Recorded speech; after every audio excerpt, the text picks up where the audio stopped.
Welcome to this video on EIGRP, a dynamic routing protocol that's simple to configure and efficient in large networks. In this video, I will show you how to configure EIGRP on Cisco routers, walk you through the basic concepts, and demonstrate how to get your network running smoothly using EIGRP.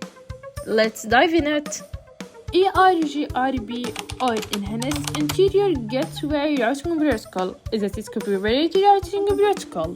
Unlike older protocols like REP, EIGRP combines the best feature of both distance vector and link state protocols. It's faster, more scalable, and adapts dynamically to network changes, making it ideal for large networks.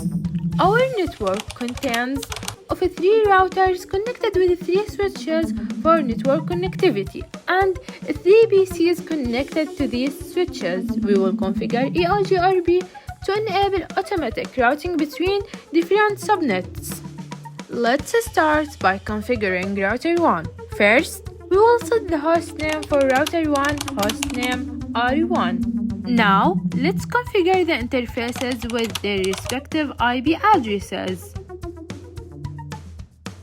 Next, enable EIGRP and add the networks that will participate in EIGRP.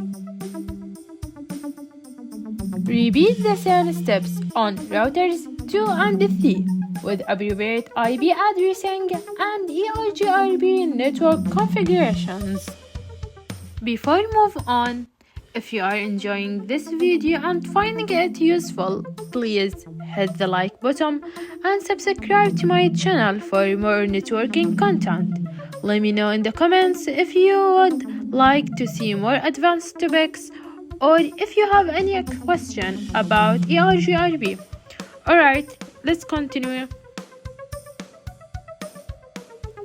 For the switches, assign basic VLAN configurations or leave them in their default state. For the PCs, set static IP addresses as follows. Now that we have configured EIGRP on our routers, let's verify the setup. You can use the show-ip-route command to see EIGRP routes learned by each router. From PC1, try to ping PC2 and PC3 to ensure everything is connected correctly. So now you have successfully configured EIGRP on your routers. This powerful routing protocol will ensure fast and reliable routing in your network. I hope this video was helpful. If you have any questions, leave them in the comments below. Don't forget to like, share, and subscribe for more videos like this.